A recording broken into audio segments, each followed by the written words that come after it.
ground level. And there's a big stoop that leads up to it. Stoop is just a Dutch word for staircase. Servants usually entered down on the ground floor, and the family entered on what was called the parlor floor. And the parlor floor is elevated just to avoid all of the horse manure that filled the streets of mid-19th century New York. So between each individual unit is what's called a party wall, and it's much easier to see from an overhead view.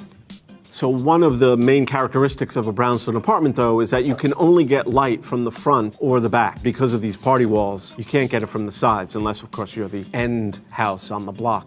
And as you can see, each house is set back from the rear, and it creates this whole rear yard that's over here. And here's the street. So New York City is laid out on a grid. So essentially what you have is between the avenues, you have a 200-foot block and then a 60-foot street, and then another 200-foot block and another 60 street. And so they took that 200-foot block right here, that's 200 feet, and then they took a 60